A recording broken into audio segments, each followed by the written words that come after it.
right. Living inspired like an African king. With my own throne, like an African king. I came to bring your phony hip-hop to an end. So pass the crown, bow down, live it.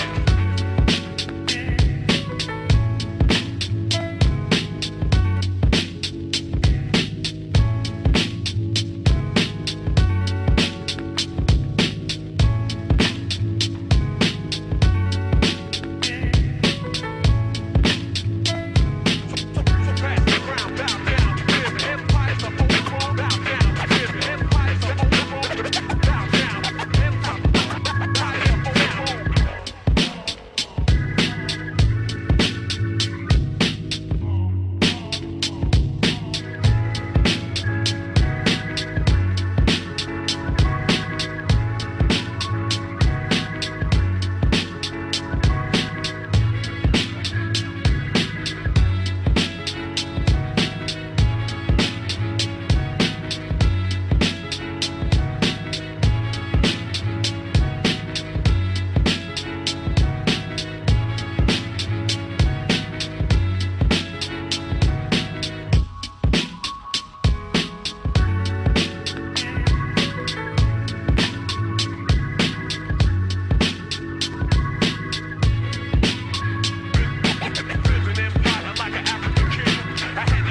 All right, so we're going to just continue with the discussion we were having on Tuesday. I didn't get to finish playing that video, so I'm going to play the rest of that video. But also give some more context and go through some of the slides that I didn't get to finish on Tuesday, so we could talk through them more.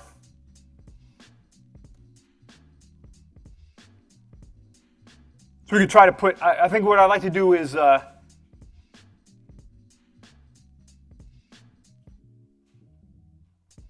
go through the conceptual material on the slides that I didn't cover last time. Then maybe we'll do some top hat questions, and then I want to have a discussion where we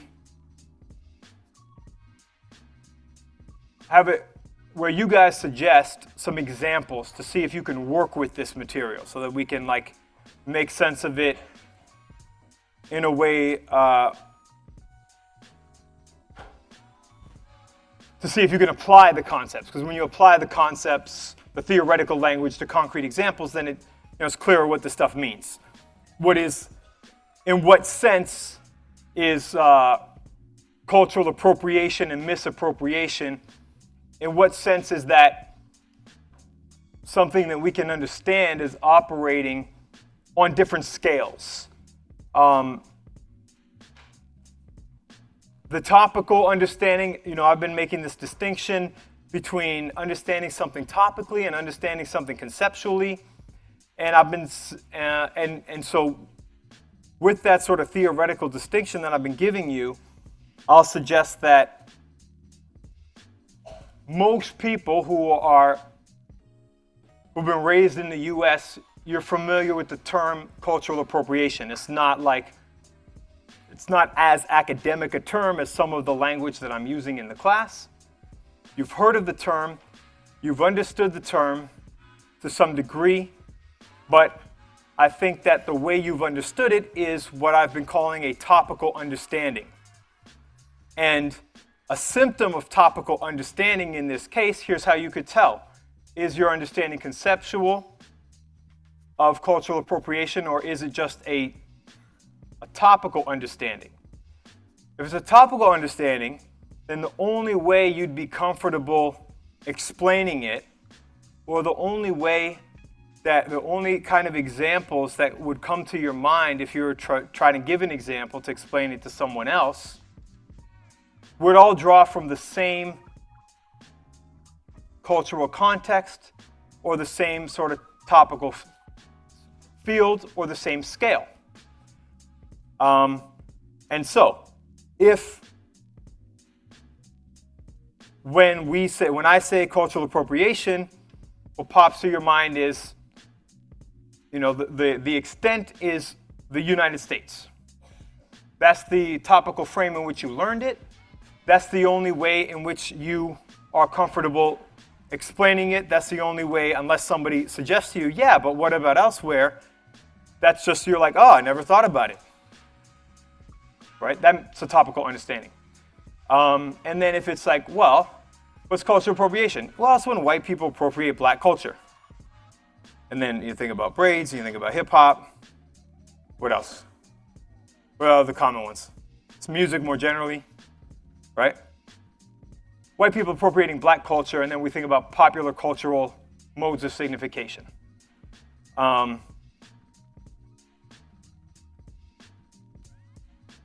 if you say, if we talk about it outside, either on a different scale, on an interpersonal level, or on a familial level, or rather than white people appropriating black culture, what if somebody asks the question, can black people appropriate black culture? What about black appropriation of black culture? If you have a topical understanding, then the question is nonsensical. The question makes no sense at all. What do you mean? Because you understand it as, but I thought we were talking about white people appropriating black culture. We might have been talking about that. That might have been the example. That might have been the topic.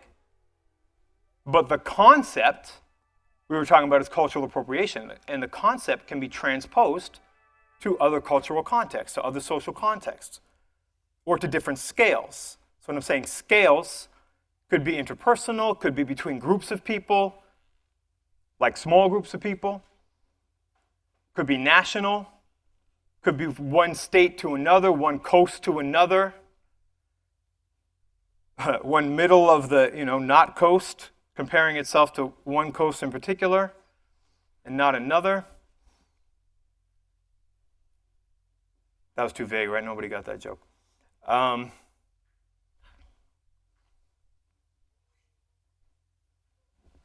Or it could be, national versus international. So, one of the most common phrases, should I go all the way here right now? Maybe I'll save that for next week.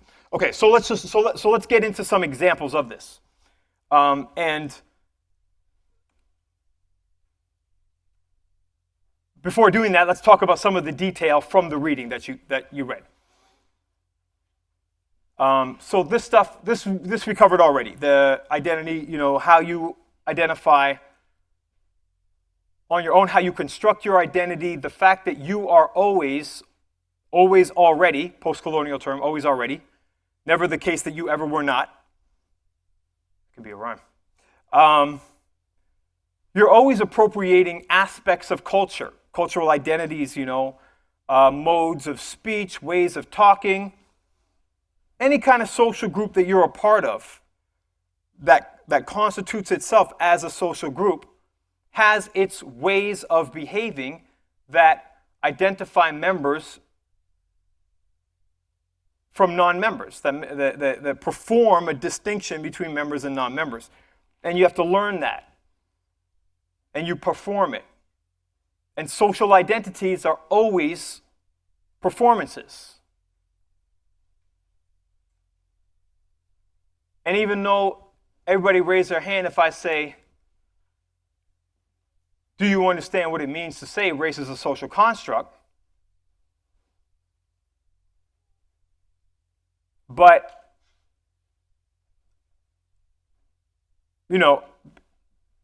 I think probably a lot of people when you raise your hand to that means like, yeah, I've heard that, yeah, I can repeat it. But have you thought about it? Do you understand what the implications of that? What is socially constructed as race? How does that apply to all the other vectors or markers of your social identity? And do you recognize that if it is socially constructed, the only way to socially construct things is to perform them? So the only way that you get to be the identity that you think that you're just given is by performing it. You have to perform a certain, what are the identities you're just given? You're given, if you're born in America, those of you who grew up thinking of yourselves as American, without that causing any kind of conflicting consciousness or greater consciousness, if you just take it at face value, then it feels like you're just given that identity. You don't have to do anything for that identity, right? If you're white, it's just like, yeah, obviously, I'm white. What else is there? What does it mean? I don't know. It doesn't mean anything. Then people start asking about, well, what's your culture? I don't know. Do we have culture? I don't know. White people, do we have culture? Those kinds of questions, right? No, it's appropriated, right? Simple answer. Oh, too bad. But it doesn't. But somehow, even hearing that, it doesn't cause any problem for you, right? It's like, oh, it's a joke. So there's no cost. But there is a cost. And if you don't know the cost, it's because you've been paying it. It's like automatic debit. You're paying it, you're not even looking at that account. You just pay it because you got lots of it. Don't matter. But you can encounter, let's say, for instance, you become interested in social justice. And let's say your interest is more than an academic interest. Let's say you want to actually bring about some social justice. And you recognize that in order to do that, you're going to have to make some kind of interventions. You're going to have to take some actions. Then you might encounter this kind of scenario where all of a sudden you are performing in a way that people do not accept as white. You start performing outside the bounds that is the accepted parameters of that performance. And then people going to check you. People going to regulate you. People want to ask, why aren't you being yourself? Why are you trying to be like them? Why are you trying to act whatever, right? I'm talking about whiteness here, but any socially constructed identity, any aspect of identity is subject to this insofar as it is recognized, right, by others in your social environment. There's an expectation that goes along with that. You're a student, there's an expectation you will conduct yourself in a particular manner. And those expectations are a way in which hegemony, dominance, ideas, interests are exercised upon you in ways that are not acknowledged as political, even though they have everything to do with what? The dynamics of power in human relations. This is not politics. You just need to be yourself. It's got nothing to do with your feelings on a particular issue. It's just there's an appropriate way for students to behave. There's an appropriate way for students not to behave. You can have your protest, but you can't have a protest that prevents other people from coming to campus and saying all the racist shit they want to say. Right? You can have a nice, orderly protest, but you can't shout down somebody else because this is a democracy and that's not proper student conduct. Right? That's not good corporate citizenship in the corporal sense that this corporation expects of you.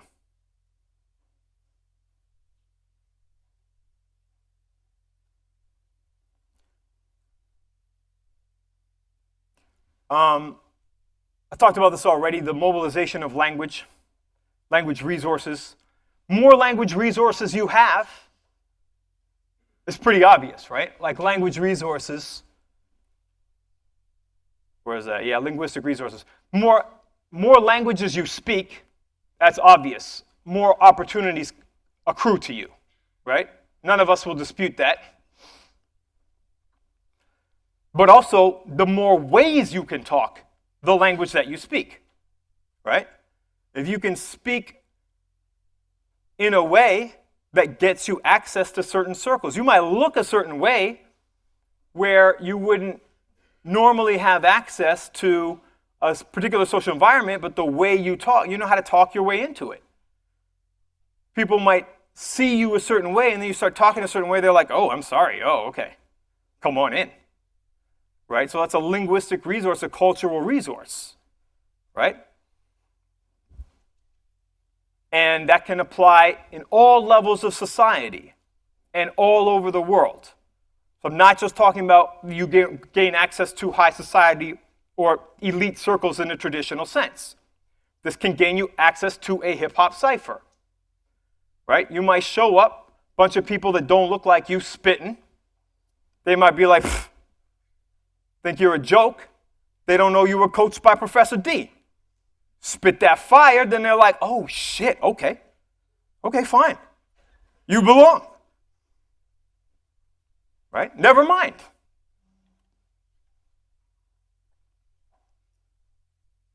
So, here's some of the specifics from the reading. So in the reading, they're not talking about cultural appropriation.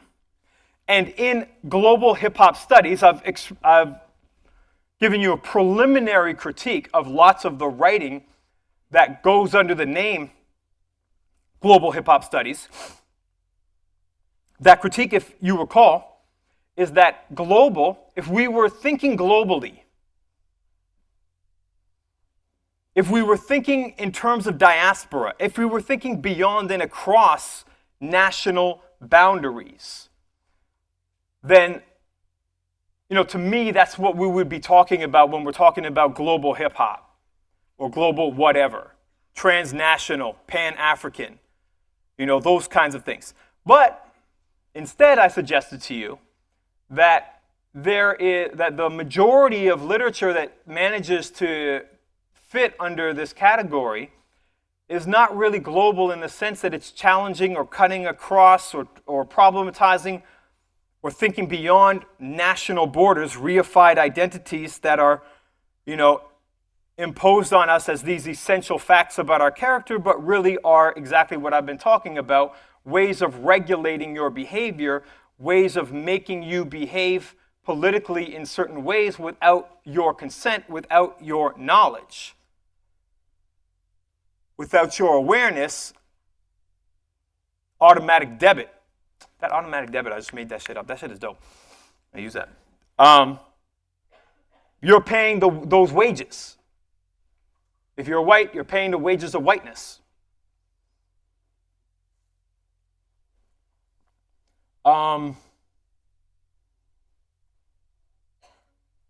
Which costs the rest of us, a lot more. But it's costing, in the end, I'll suggest to you, I'm going to connect these dots, is my theory anyway. I'm going to connect these things which you think of as these specific issues of diversity, and I'm going to present to you an argument for how all of this is directly causally related to global warming and to the impending disasters that we are going to face. And that's why this shit is global hip-hop.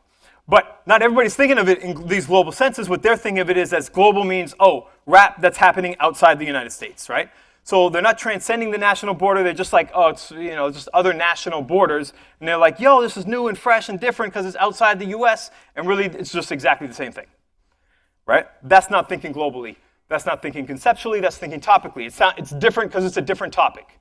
It's different because it's a different geographic location. It's different because they're speaking a different language. And then you treat everything else as the same, and don't recognize the real difference. This is a critique I've been giving.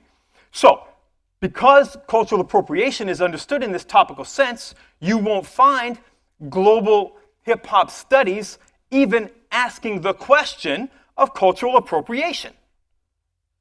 That question is off the table. And my argument for you today is, how fucking stupid is that? That's my question. How crazy is it that you can't avoid the question of the appropriation of black culture when we're talking about hip-hop in a U.S. context, and then somehow you have multiple books, this is one example, that have passages like the ones I'm going to bring to your attention, and somehow the term and the concept and the debates over cultural appropriation just don't come up. Why? Because they're understanding things topically, not conceptually. Some white rappers seek to divorce rap from blackness, to include themselves. This is my comment, and here's a quote from the reading. Some white rappers work to create an ideology of hip-hop as racially inclusive in order to distance the equally available culture from a blackness that they could never embody, sometimes despite their expressed desire to be black. And this is Samy Alim writing a summary of observations across all these different studies that appear in the book, right? So this is not one study, one area. This is hip-hop scenes being studied in multiple locations around the world. Versus some non-white rappers embrace the blackness of hip-hop to include themselves. So in order for white rappers to be included, they had to distance the association of hip-hop from blackness, is what Alim is observing. But in order for non-white, but one strategy, not the only strategy, not the only way, not the only example, not every example, but across all these examples, here's a broad observation. Around the world, disparate and different countries, people who are not black, when they are working, and they also have to work to justify their appropriation, even though it's not the language being used, right? Their appropriation of hip hop. Why is it legitimate that you guys in Senegal are doing hip hop? That's American culture. That's African American culture. Why are you doing that in France, right? You're not American. Why are you trying to be American? Why aren't you proud to be French? We have the greatest cuisine and language. You're insulting the French language by doing this bastardization, in other words, Americanization. Same thing, right? So if those performers if those people, those artists are non-white, then one way they do it, one way they justify their appropriation of hip-hop is by emphasizing the blackness of hip-hop and then identifying in one way or another with the blackness or the Africanness of hip-hop. Some Aboriginal, First Nations, Ho-Chunk, some Aboriginal and African rappers worked equally hard to construct hip-hop as an extension of a blackness or Africanness that they actually embodied. In some cases, including Aborigines in Australia, I think you read about. In some cases, these rappers constructed themselves as the originators of hip-hop. This is in the case of Africa, in particular. Originators of hip-hop, with globalization being described as a return to Africa. So these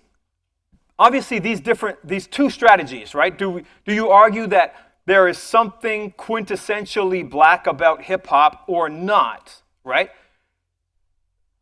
Surprise, surprise, people who argue on one side or another seem to have something to gain from the side that they happen to be arguing on, right? So, in other words, they're sympathetic to one side of the argument or the other because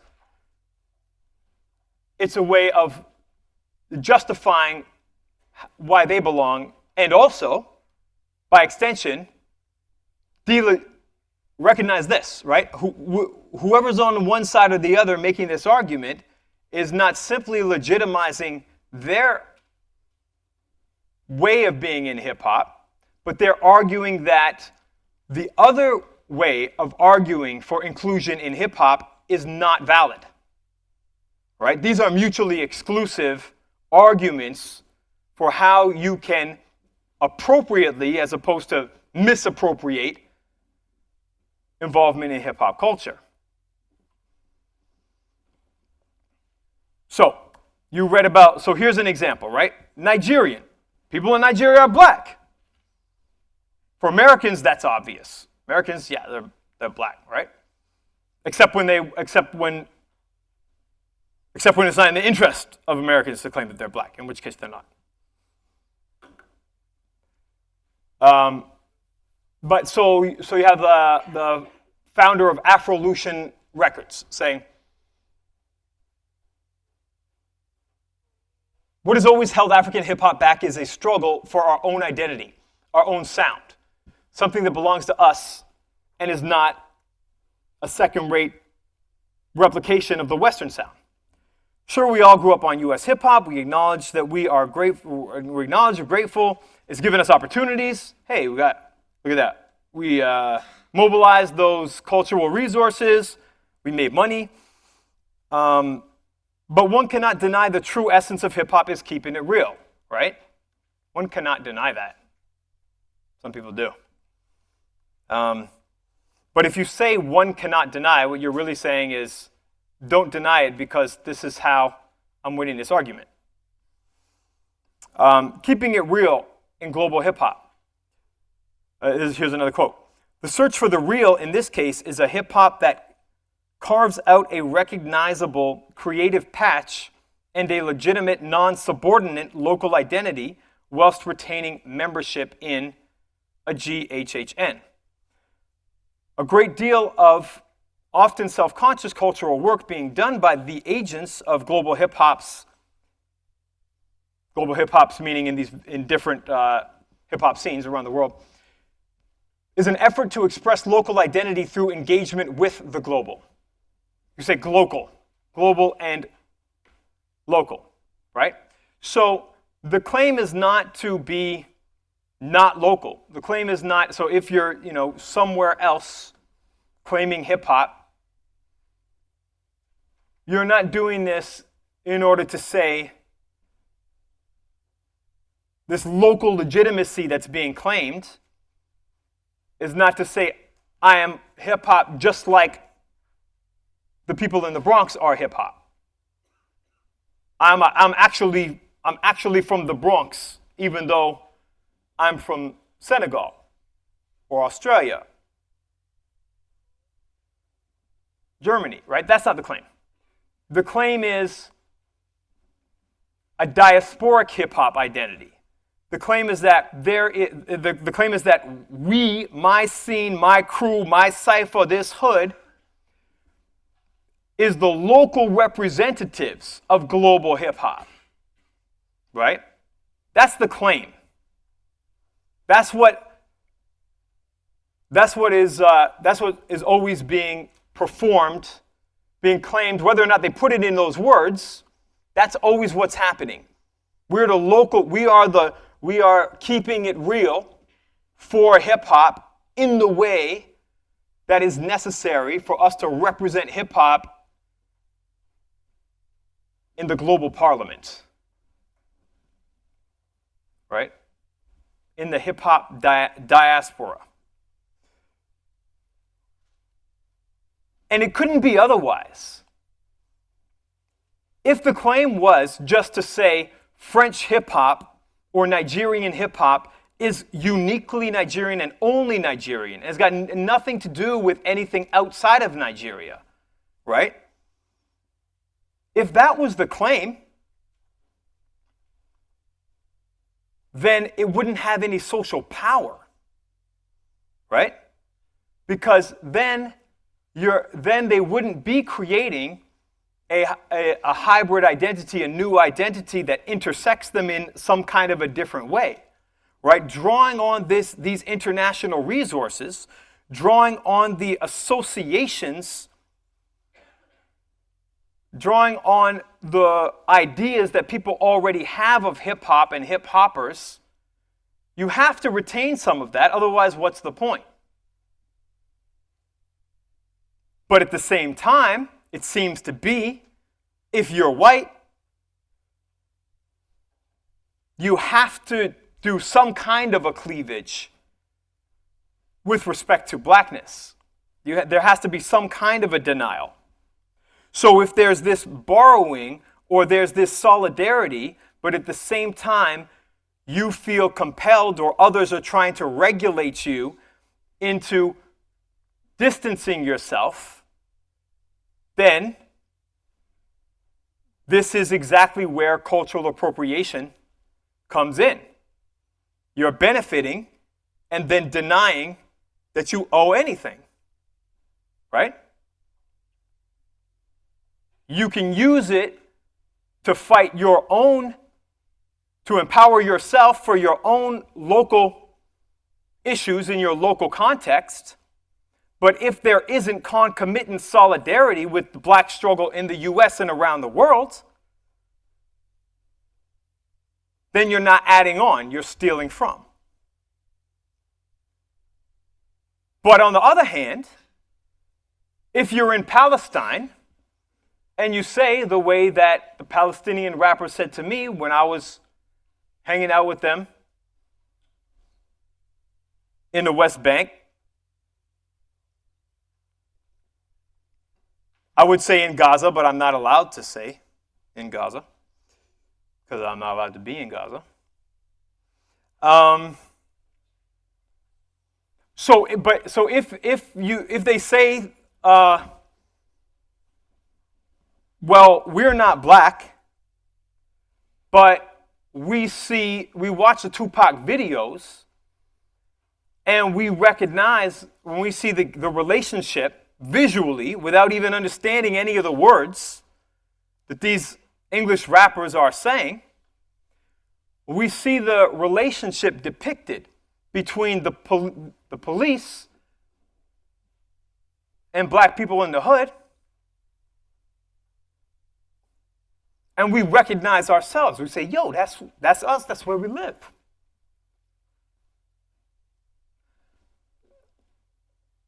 And if hip-hop identity is construed in that way, understood in that way, where there is a concomitant solidarity, where when Black Lives Matter starts popping off here, the Palestinian rappers are on social media with their Black Lives Matter signs.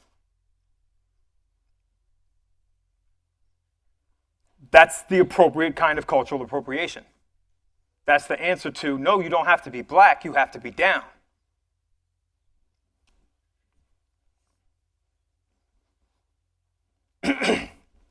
Okay, let's keep moving.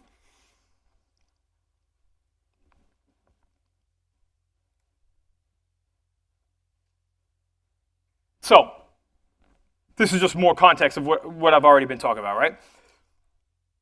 Much of the world no longer relies exclusively on hip-hop's Black American origins, say some scholars. Yet, diverse global hip-hop cultures evolve, open quotes, in a constant dialogue with its mother culture, quote unquote, by drawing on US hip-hop as a source for new trends and as a frame for the interpretation of local productions.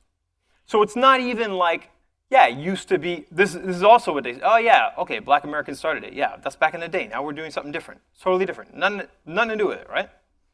But everything to do with it. And if it didn't have anything to do with it, it would have no social power. The social power comes from the black struggle. That's where the association, it doesn't come from the fact that words rhyme. It doesn't come from, this is what people say, oh yeah, it's the beat that's universal.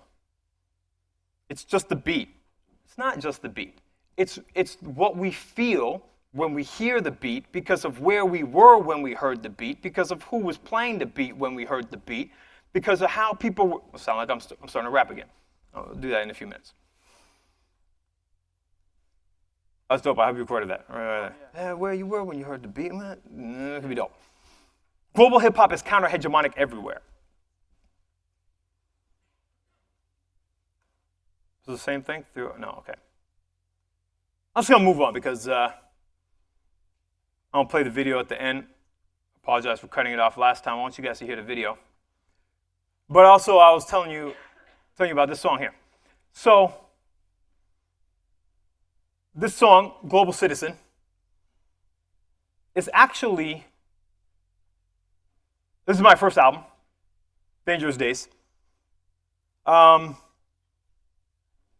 And I'll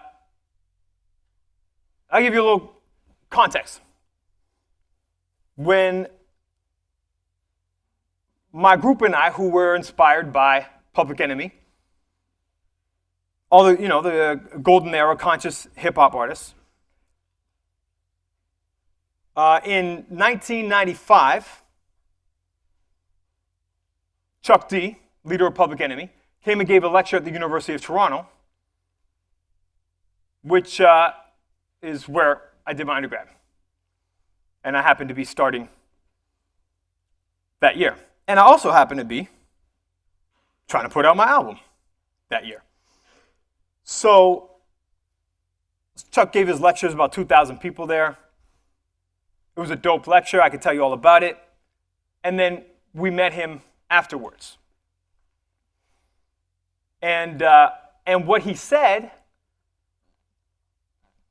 that he appreciated most about my group, Dope Poet Society, is he said, what I love about your group is the multicultural aspect of it, right? In a real sense, in that you guys really are representing the world. This is that, we're hanging out, talking to him, theorizing, asking him to take us on tour, sign us. And he did take us on tour. Not at that time. So I met him in 95. And then I said, yeah, my album's going to be coming out real soon. Here's my demo tape in the meantime that I recorded in the basement. And I drew the picture on it. It's dope. It was okay. The recording wasn't great. But I was working on my album, and I was thinking it was going to come out that year. But it didn't come out that year. It came out 2 years later, 1997. Happened to be Chuck, who didn't sign me for 2 years, even though I gave him a demo tape. Then he came to Canadian Music Week, and he was giving the keynote lecture. And I have my album with me in a manila envelope. And he was giving his lecture, and I was all excited. I'm like, I'm going to have to push my way through everybody to go on up and be like, yo, I told you I was going to hear this. And I didn't have to do any of that. He's like, and Dope Poet Society right there. And you never gave me the album. And I was like, I got it right here, manila envelope. Bam. And so I gave him this album. And so Chuck has a concept in his book, Fight the Power. He talks about his concept of being an earthizen, which is his version of global citizen. And he identifies as an earthizen because no fucking way he gonna identify as American, given the shit that America put him through. But then what's the other option? Right? The other option is you can claim some other nation. But the more you study nations, the more you realize a lot of them are fucked up. Maybe all of them. Maybe they follow the logics of colonialism because they're all colonial constructs. So maybe the solution is to not have, an alternate version of the same thing, but to disidentify altogether with the category. Right? That's what earthizen is about, but at the same time, right? We didn't just burn our passports. Why? Because even though these are social constructs, they're oppressive social constructs, they structure the real social world that we live in. I told you, I did not tell you I was in Gaza. Did not say that. But if I did say that, and if I was in Gaza, and I didn't have my U.S. passport, it might be really fucking hard to get out. Shit may not help me get in, but help me get the fuck out. Right? So, this is also why you don't get to say, race social construct? I don't believe in race. No such thing. I don't see race, right? We can envision a world where there's no racism. We can argue whether or not race would exist in a world where there's no racism. But that's theoretical. We live here in this social world, and we have to mobilize. The only way to do any cultural intervention is what I'm showing you here, is you have to mobilize the existing cultural materials. And the way people say, well, why can't you just make something brand new? That's exactly what we're doing. But in order to make something brand new, you don't make something from nothing. In hip-hop, we say we make something from nothing. It appears as if we make something from nothing, but what are we doing? We're recombining things in ways that people don't expect. We're taking things that people see no value in, and we are able to produce value with them, right? But we're not making something from nothing. we are mobilizing the existing materials to our advantage. And the only way to do that is to do things with those things that are unexpected, right? The only way to invent DJing in the hip-hop sense, not in the disc jockey sense, not in the Footloose sense, right? Anybody see Footloose? Don't watch it. You can watch it if you want. Don't learn to dance from Footloose. But the way that Grand Wizard Theodore and Grandmaster Flash invent DJing is by taking something which someone else invented and using it in precisely the wrong way. Using it in precisely the way the directions say, whatever you do, don't do this with it. It all goes to hell if you start scratching the record. Do not do that. I'm suggesting you do the same thing with your racial identity.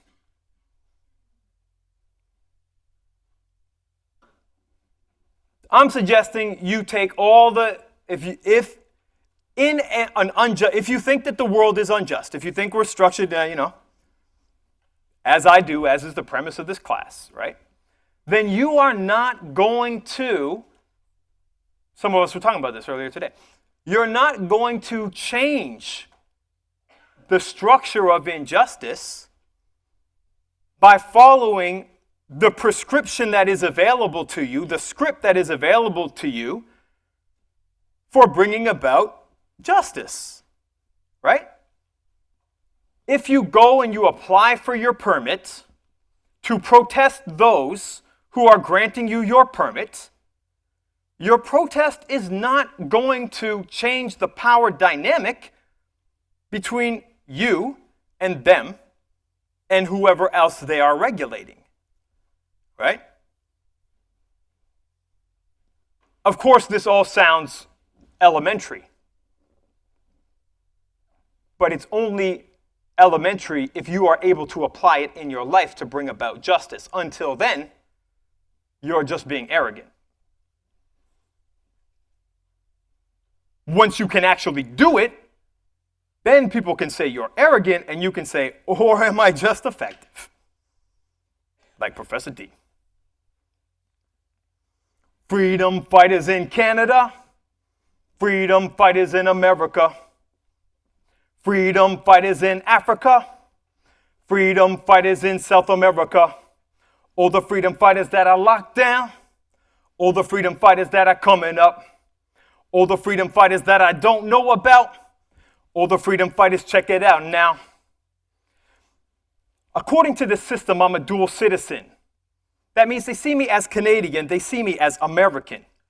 Not Indian, although my father was of there and them, and not African, although humanity is African, according to KRS. But this system says, I'm only a citizen of where I was born and lived in. But get this, the government tells you be a patriot. That means love your country. But some people hate it. Are they just crazy? Or maybe they be on the deprived side, or emphasize with the other side of the fences sense of systematic injustice in our justice system. I don't say, hey, just question. Ask not what your country can do for you. Ask where your country got the money to do what it does while other people starve, at home and abroad. They say this is God's country, but where is she? If you love God, you work for God. If you love justice, you work for peace and justice. Countries are neither of these, because they did not set national borders by God or lawyers, by God or morals, but war and lawyers, working for men who often aspire to establish empires and crush old independence. Reference to Huey Newton into communalism. Some say they have succeeded, so I say pledge no allegiance. Just as one can own land for business purposes and nourishment, but never own the earth that gave birth to us. I work with the citizenships I'm given. But my home is where my head is at. I kick the rap with universal rhythm. 2, 3, 4. Think globally. Act locally. Don't always flow with the local stream of opinion, but I give what I am, and I stand as a global citizen.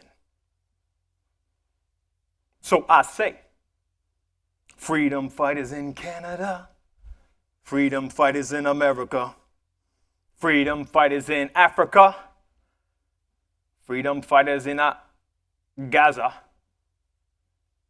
Let's go to the next slide.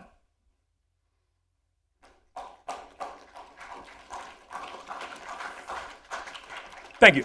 Thank you. I'm going to, I'll play this video sort of from the middle, whereas approximately where we left off. See if you can figure out one of these artists is actually one of my professors. See if you can figure out who it is. And what he has to say about what I'm talking about today. KRS in the building. It's an honor to be here right now. Shout out to all MCs doing their thing around the world. Let's unite our culture. Let's take it back. 안녕하세요. Yo, 내 이름 산이 대한민국 대표 소울시티에 살지 기억부터 힛 열레참과 아야오요요요이 10개 몸담 플로우 뽐내본다 아름다운 한글 랩 너 들어봤니 세종대왕 만들고 한국 힙합 이끌어왔지 전세계 worldwide 느껴다 이 영광 단순한 트랙 아냐 지금 우리가 만드는 건 역사 각자 자기 나라를 대표해 가꾸고 너를 랩도 해 색도 다르고 생각도 다르고 하지만 you remember that this culture is based on peace and one love HipHop is HipHop. Arrivo da una piccola provincia piemontese, ma la mia mente viaggia oltre questo paese. Tutta la mia gente qui con me, anche se non si vede. Un sogno si realizza solo se ci si crede. Sei paziente, sono la prova vivente. L'hip hop riconosce l'hip hop, anima, cuore, mente. L'esperienza insegna solo se ne sei cosciente. Dentro, altrimenti resta tempo perso. Nevjerovatni zaglavokrati, acrobatic flow. Kao automatik, update-ani, Frankie Dica bro. Uloge shvati, otac i mati, za tebe sam bro. Puno levati vole srati, al ne jebem to kroz zvučne kanale. Ulazim u glave za mušterije stalne i FM će me rane. Slušam brale, pali mikrofone sale. Da ja znam je Frank Internationale. Di kalangan karanganku kalamkan keluaran kedalamanku dalamkan pengamalan. Pengalaman bukan semalaman meramalkan ramalan peramalan lengkap 8. Rangkap 7 langkah ke angkasa ku angkatkan keangkatan tingkatkan ketangkasan raja mangkat tak bertanjak lancang dipantang daulat tak mudah kau tangkap what Hello मेरा hello fellas की हाल है मैं हाँ ADX 922 भी मेरे नाल है मेरा देश इंडिया अनुकरण पेश ग्लोबल हिप हॉप दी रेस च मैं चले चमेया मैं poet from the streets मेरी कुंडली च लिखिया म्यूजिक मेरा लोका गोल ले आउंदा इंसान दी बनाई होई दूरियां मिटाउंदा worldwide everybody put your hands in the air La la la la la la la la la. Imponentes MCs de flow luminescente. Se queres ser oponente, vem com toda a perspicácia. Se não ficas convalescente, a pedir por eutanásia. Mal vê-se filão de combatentes que vai daqui até à Malásia. Sou da Maia, onde o ambiente é decadente. Há prostitutas de todo lado, até da Croácia. Onde sais inconsciente, se vies com muita audácia. Lá onde se vende mais estupefacientes que farmácias. Sou clássicas, básico, oásis de ideias. É fácil dar-te areia de rap ácido, palácios na cara. Tens veia de nazi, és mazinho. O máximo do fácil acontece inflacionado, mas fácil na hora das barras. Ey yo, top form, aan ons de gemukkie. Kort van naar de sliep, nou maar geen mukkie. Ton aan gali plukkie, zo fort in dorf, de niet stort kans. Verspiend de golflijp, in Nico level jargon. Hoe het argon, maar poppelen toe at die shadow wel bij je vader. Rap met bitter, shadow level trouble bitter. Niet best om line, kastad le jij Hip-hop mungkin tak berasal dari sini, tapi bukan berarti justifikasi untuk tak memberi opini.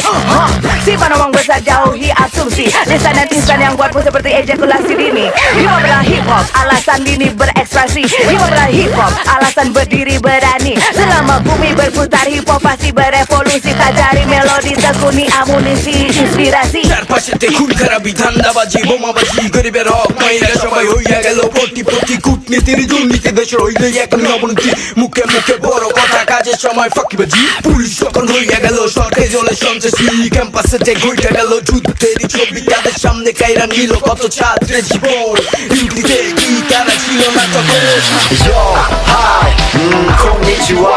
これが俺の言葉よく聞きな国旗は赤白だが見ろなんでこいつが日本大使なんかおかしいよと思うそこの君アンテナ張って考えてよなんでかなって答えは簡単俺人気者ミリアン長のあだ名はいい男بلغة الأم بنشر أفكار مرئية زي الصم والبكم بطرد الجبن واللقم في كل شارع كل ركن جنب كل كشك شاب بيحلم يكون لعيب كرة مغني رسام أو فنان ستنسل الإنسان هيوصل لأي غاية لو استخدم الخلايا بغني حدوتة مصرية أول فصل في الرواية آخر سطر في الغناية لازم أظبط النهاية أدور على القضايا أكشف خبايا زي استغماية 你还没搞懂是谁，我就已经聆听着，跟上那律动之前我就开始点头了。有些男 New Era 甚至穿得像 Gangster， 从街头超凶到眼镜宅男 Playmaker， 重重的迹象不多赘述，直接穿透空气感染，再扩散，最后口沫交叉传染。你得的开心，还不用担心没药医，越中毒越深，他犯人像是强心剂。Voi kun elämä on vaikein, voi sain sen ja menetin sen kaiken. Oi lähti duuni ja lähti nainen, voi meitä valitaan vie taiteilijoita. Mä sain biitin mailista taas. Nyt mä oon sit samalla trackilla KRS-Onein kaa. Ihan sama mikä päivä, mielikieli, musiikki yhdistää ja sitä tyrkytetään. Calling all sisters, calling all fathers, calling all teachers, calling all martyrs, calling all hip-hop scholars and farmers. Time for the armor, not yes your honor. This is Chris Parker, I come around like karma, karma. This ain't romance, it's drama, semicolon. See what I'm holding, never stolen. I get it going forever golden. See what I'm holding? The H-Law. See, I'm about to make more. I travel around the world, chill out by the lake shore. If you ain't got peace, what you make the cake for? It's a piece of cake. Let's unite and take more. Haven't you seen enough of the hate and fake wars? Cops keeping their guns but wanna take yours? Listen, it's the first hip-hop philosopher. I wasn't born here. I was born in hip-hopia.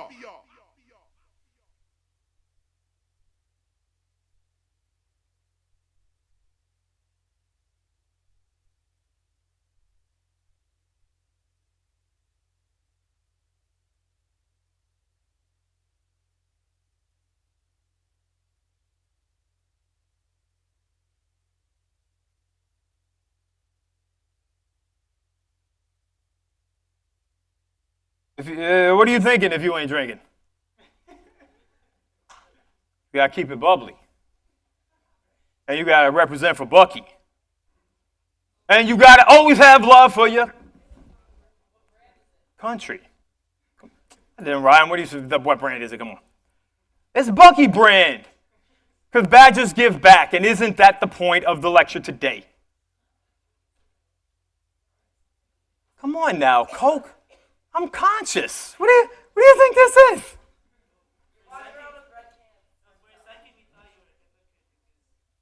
For a second, you thought I was a hypocrite. For a second, I thought you were smart. What about Tuesday? Can of Fanta. This guy came from Canada. He had a can of Fanta. I was like, I want to take a picture. Quick, get your camera. Framalama.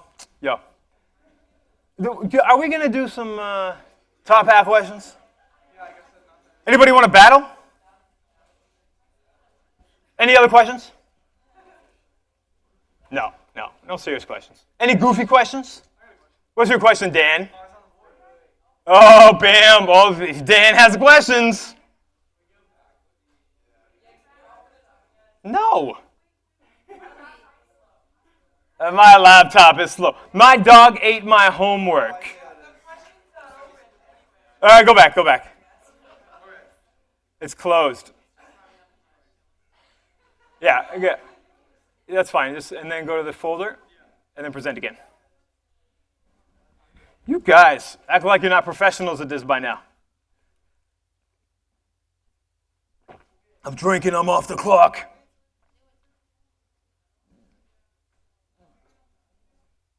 See, now it's two attendances. Now you were here twice. Definitely sound like I'm drinking, don't it?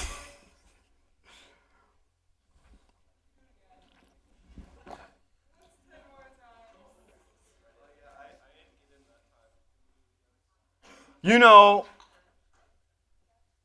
the laws of physics state two things cannot be in the same place at the same time. So if you attended twice the same place, the same time, yeah, you know, what about your identity now? It's an identity crisis. Undefined. Ooh, divide by 0. Does anybody actually know what it means to divide by 0? Better get the fuck out now. I'm going to start doing calculus. But it's hip-hop calculus, so it's going to be much cooler. Can we go to the questions now? Some people want to leave. You got it? Everybody attended? Everybody in attendance? Everybody in attendance in attendance? All right, let's go. 69. What's up with that? What's up with that? Where is everybody?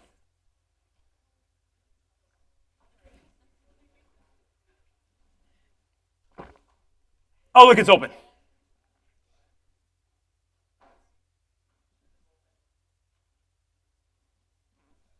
Quit cheating. It's not the exam. Damn. Oh, shade. That shit was some shade right there.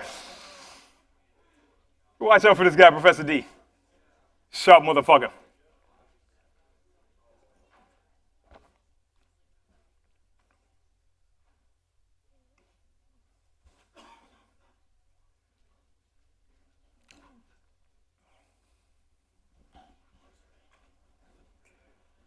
So here's what some students were saying to me. I'm interested to hear your opinions. I guess I should let you do your questions first. Okay. Let me not distract you. Is it too late? Is time's up? Okay. All right. Wait. Responses first. Come on. Do this right. Responses. Nation with an international reach, a fluid capacity. Sounds good. All right. Let's check it out. All right, nailed it. What's the percent? 95. It's a good thing only 69% of people are here because now we can have 95% right answers. Maybe that's how it's got to be. Sometimes some motherfuckers got to go. I'm just saying, let's go to the next question. Some people don't belong. I did say that in the first day of class. Some of y'all don't belong here. But everybody in the room now, clearly you guys belong here. Thank you.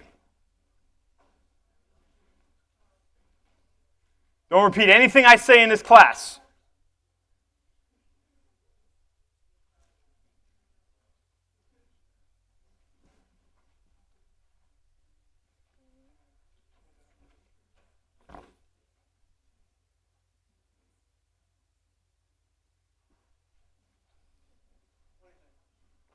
Definitely. Oh, I can't say it. I was about to be sarcastic. Oh, you only get to choose one. I guess I can be sarcastic and still not make it any easier. It'd be insane to put Public Enemy, wouldn't it? That shit would be insane. Be clownish. But you motherfuckers might be part of the fucking clown posse right here. No? Not you? It's hard to tell without the makeup. Kind of feel like, what do you guys think? Look, he looks suspicious, don't he? Bro, you look suspicious. I'm just saying you look suspicious. You know? Keep an eye on this guy.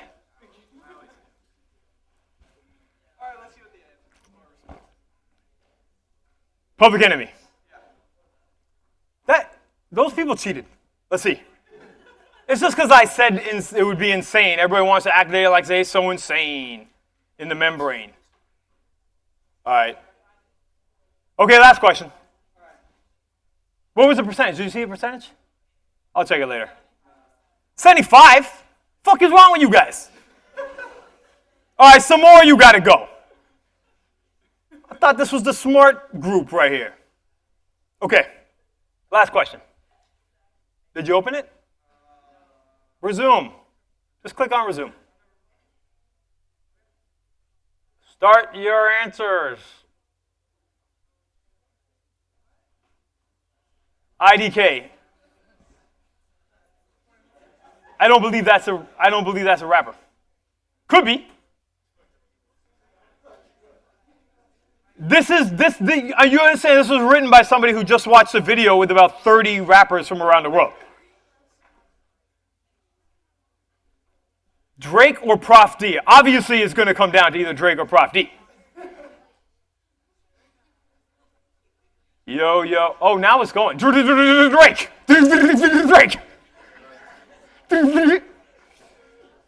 Jesus walks. But isn't that the same as saying Prof D? Really? Come on, really. Let's be real. Oh, shit. I said don't repeat anything I say.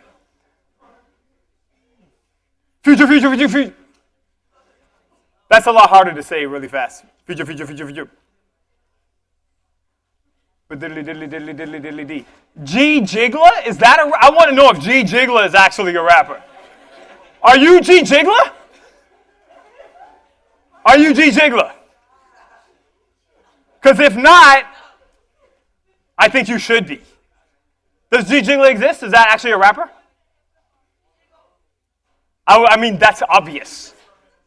But that's why it's so good, because even if you don't know, because even if she's not currently a rapper, sound like a rapper. Gas ass. Professor D, gas ass. How did I become the master of the blast? I mastered the art of blasting it. Professor D and Rihanna, sitting in a tree.